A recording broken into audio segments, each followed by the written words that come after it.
kalaban ko. Lang? Nilalang mo kami? Tignan mo, mauulat ka talaga. Olax. Mauulat. Kunin mo na ang katawan ni Tera at tatapusin ko muna ang dalawang ito.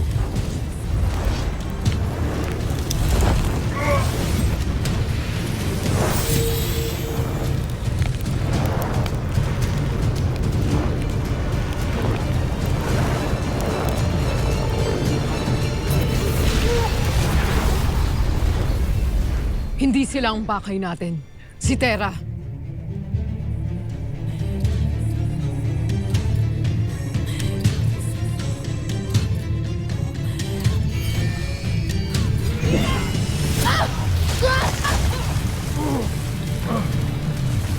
Huwag ninyong papakailaman ang aking anak! At ikaw naman ang aking isusunod.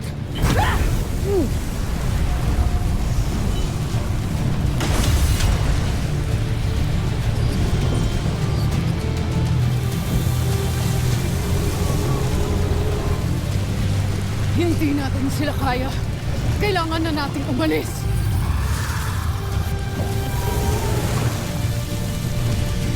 Hindi man namin napagtagumpayang makuha si Tera, may mawawala pa rin sa inyo.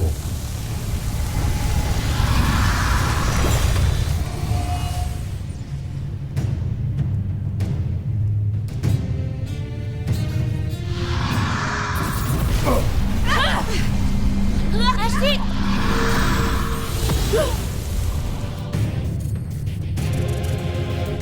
Pasneya!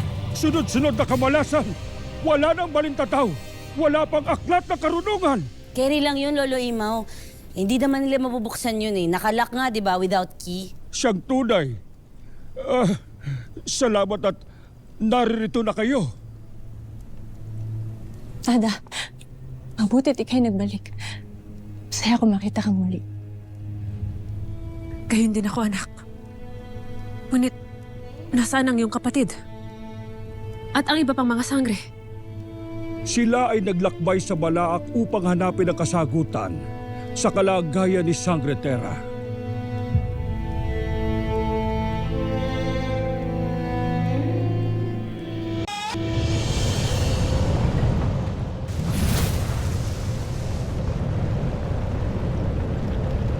Mananatili ang liwanag ng sagisag sa ating pagbalik sa Balaak. Ngunit papaano natin mahahanap ang pantas na? Makakapagbigay ng kasagutan. Esta sekto.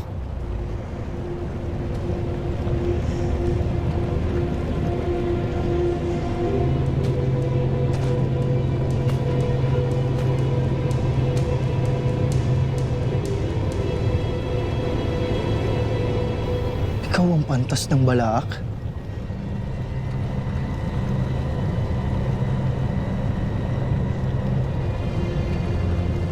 Hindi ba't ikaw si Haring...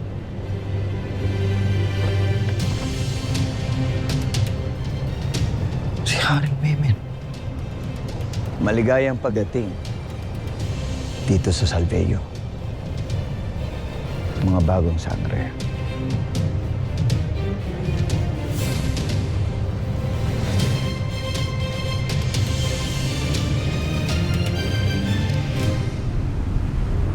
Bawat bathalang Gargan, subalit higit ang kanilang lakas, kaya't hindi kami nagtagumpay na makuha si Tera. Mga walang silbi! Isang napakapayak na misyon hindi nyo pa nagawa. Atay na ang pagkakataon, ngunit binigo ninyo ako. Ginawa namin ang lahat, bathalang Gargan. Subalit maging ang inyong tungkod ay hindi naging sapat. O baka naman hindi alam gamitin ni Mitena ng tama ang sandata laban sa dati niyang kaibigan. Manahimik ka. Kung ayaw mong sa'yo ko patunayan ang tamang paggamit nito. Makaya mo kaya? Kung gusto mong ilabas ang iyong tapang, bitiwan mo ang iyong tungkod at kalabanin ako. gagawin kitang Eve trip. Manahimik kayo! Para kayong mga paslit! Bangayan ng bangayan! O baka nais ninyong ikulong ko kayo pareho sa Balaak?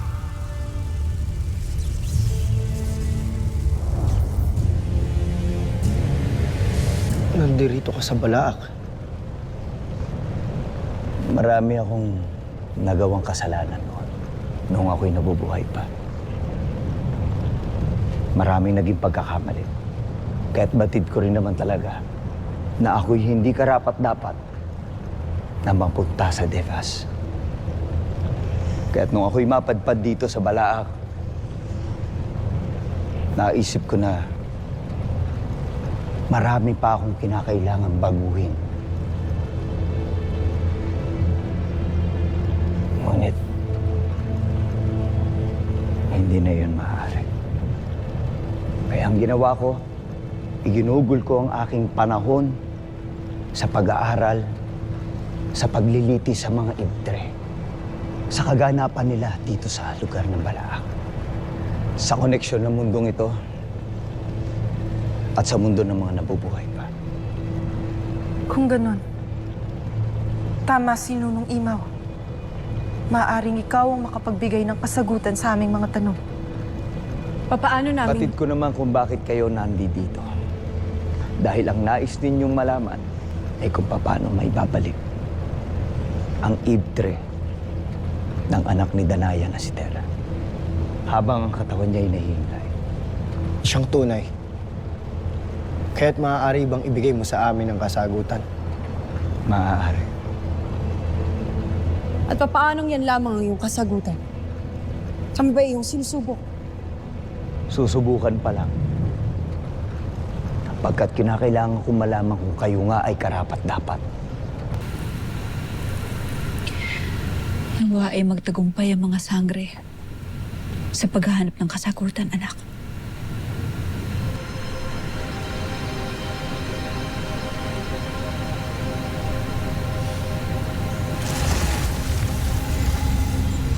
Brilyante ng lupa.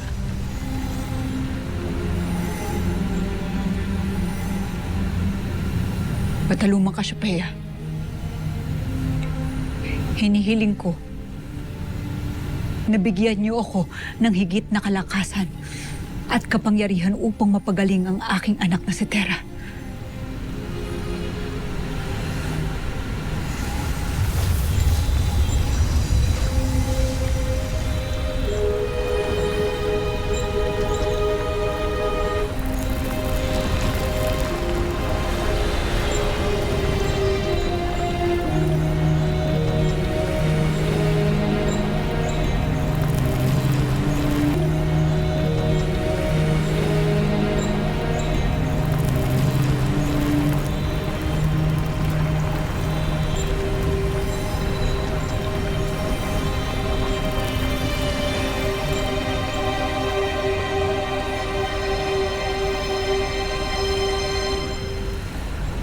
Dama ko ang iyong kalungkutan, Sangre Danaya.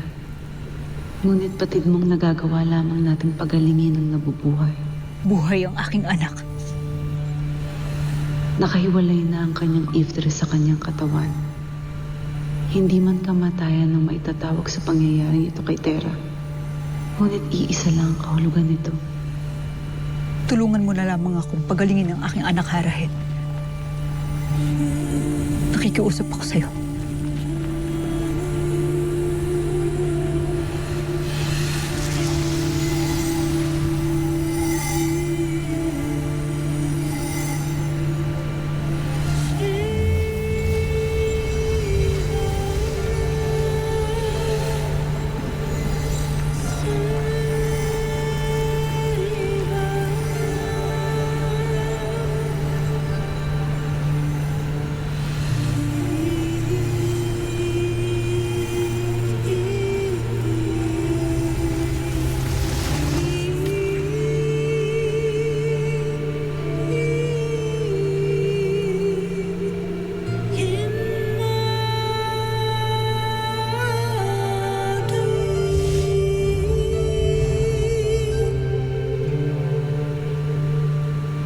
kailangan maging handa tayo. Dahil anumang panahon ay maaaring bumalik ang mga warkang yun. Kamahalan, hindi kami atras ni Mantok. Laban hanggang kamatayan. Hindi lamang para kay Terra ang labang ito. Para rin sa Encantadia. Tama. Kahit mga Eve lang kami. Fight hanggang dulo. Isang malaking karangalan ang lumaban para sa Encantadia. Ngunit mas malaking karangalan ang makasama kayo sa unamang laban. Dahil sa ipinamalas ng katapangan. Siyang tunay. Kaya't bukod sa paghanga, pagpapasalamat ang aking inaalay sa inyo. Maging sa iyo, Agnem.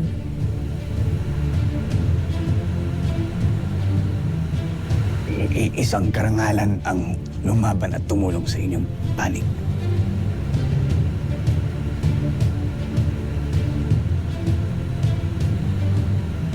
Kung ang ipapamalas ng kabuuan ng Encantadia ay pagmamahal at pakikitungo sa kabila ng mga dalamhati tunos, kahit anong panganib at kalaban ng ating makakaharap, ang pagbubuklod ng lahat ang magdadala sa atin ng tagumpay.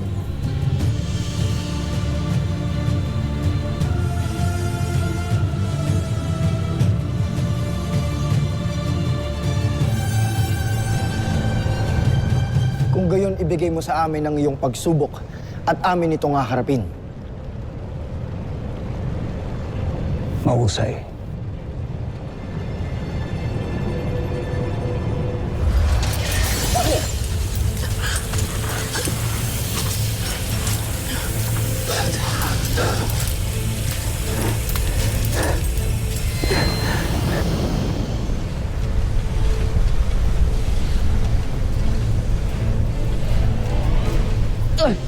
Ano ito? Shmea!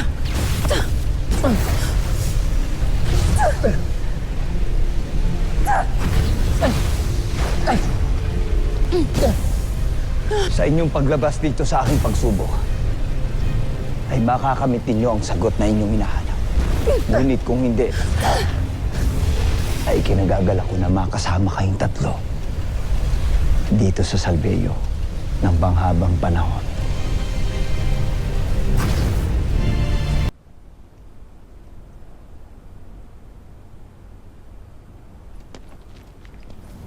Bahala, Rama. Bahala. Mashna, nahanap na ba ninyo ang kawal na nagbantay nung napaslang si Osram? Hindi pa, mahal na Rama. Kaya't nag-aalala na din ako. Kahit kailan, hindi pa lumilisan ang ating mga kawal na hindi nagpapaalam sa mga Mashna. Tila na marami na ang pangyayari dito sa Sapiro na kaduda-duda. Kaya lalong lumalakas lang ang aking nararamdaman na ang kalaban ay nasa paligid lamang.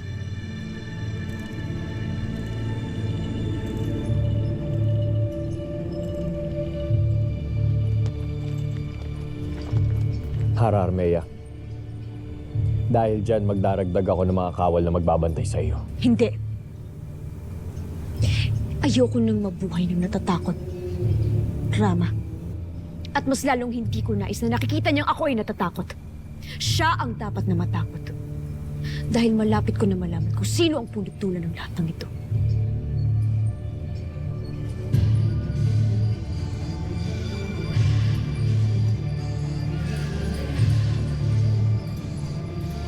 Mahal na Hara,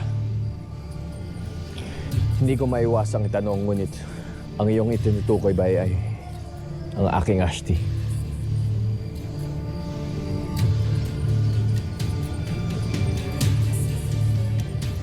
Ayokong mambintang ng walang katibayan, Rama. Kaya yan ang aking aalamin.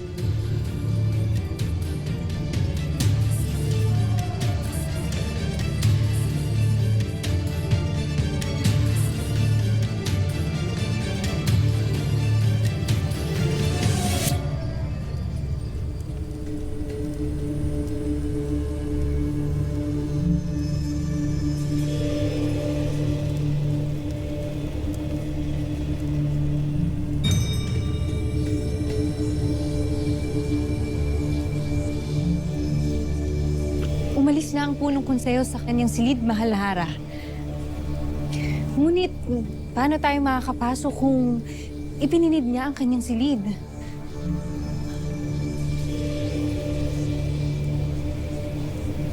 Kumapit ka sa akin.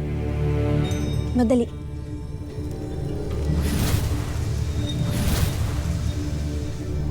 Ngayon, malaya na tayo makakapaghanap. Ano bang nais nating mahanap dito, Mahal na Hara? Hindi ko rin natitiyak, Rakisha. Basta halukayin mo na lang ang lahat ng pwede mong halukayin dito.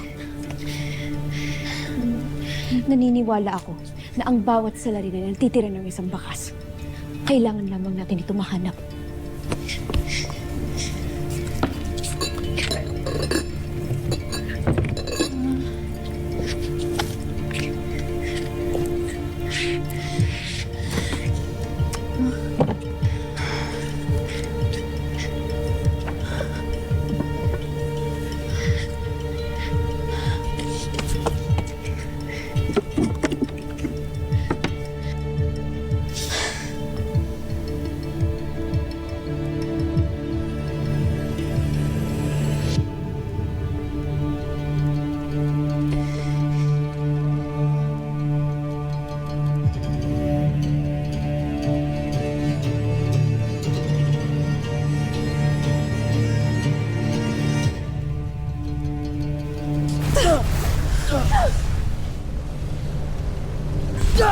Dito na ang ating mga ginagawa!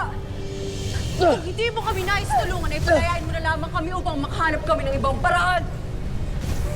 Tunay kang ang anak ng Hatoria. Dahil nagliliyab ang iyong tapang. Ngunit sa mga oras na ito ng pinagdadaanan yung pagsubok, ay hindi kinakailangan ng pagmamataas, kundi pagpapakumbaba. Dahil hindi sa lahat ng panahon, kapangyarihan ang paraan at kasagutan.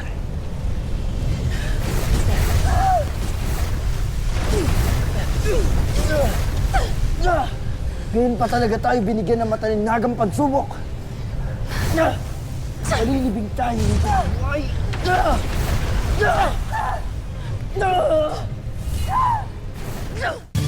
Pinunong Tabon, ano ba itong pinadala mo sa akin?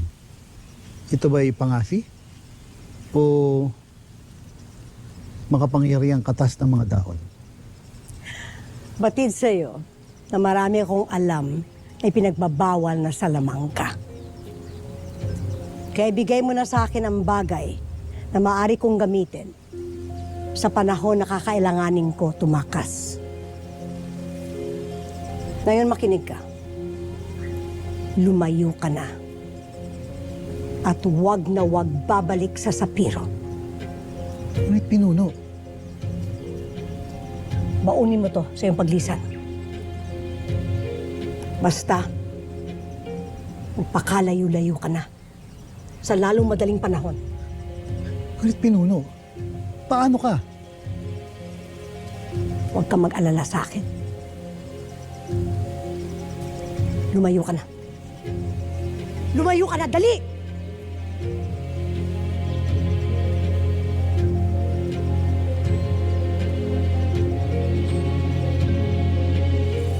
Punong konseho!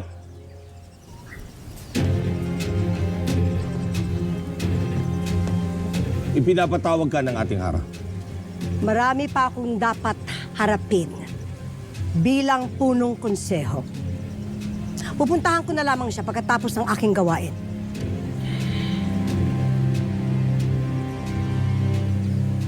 Ano? Nilalapastangan niyo ko? Bitiwan niyo ko! Paumanhin punong konseho. Ngunit maigpit na pinag-uutos ng ating hara na kailangang iharap ka sa kanya ngayon din. Kaya tayo na. Sabi bitiwan niyo ko, ha? Bitiwan niyo ko! Ano ba? Kapag ako'y nakalabas dito, ay humanda ka sa akin! Hindi pwede ito ang ating maging kamatayan!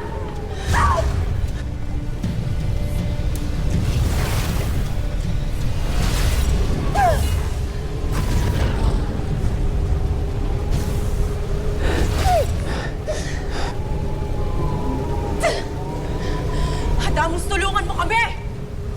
Adamus! Sa mga oras na ito, ito ng pinagdadaanan yung pagsubok ay hindi kinakailangan ng pagmamataas, kundi pagpapakumbaba. Dahil hindi sa lahat ng panahon, kapangyarihan ang paraan at kasagutan. Hindi pagmamataas. Hindi sa taas.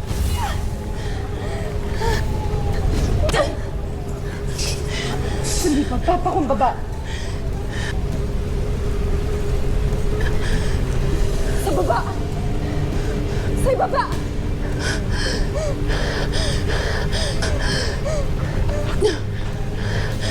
Hindi kapangyarihan ng paraan.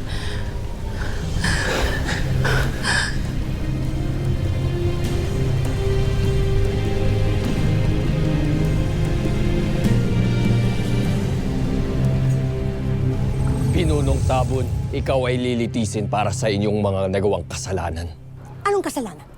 Ni katiting na patunay, wala kayo mapakita. Papaano namin may babalik ang Eve Tree ni Tera sa kanyang katawan? At siya ay mabubuhay. Kung ito rin ang ibig ng bihag na Ibtre na si Tera. Bumalik ka na bilang aking anak. Kailangan kita. Tera, bumalik ka. Bakit tila hindi pa siya nagigising? Nakatitiyak ba kayong ito lamang ang ating dapat gawin?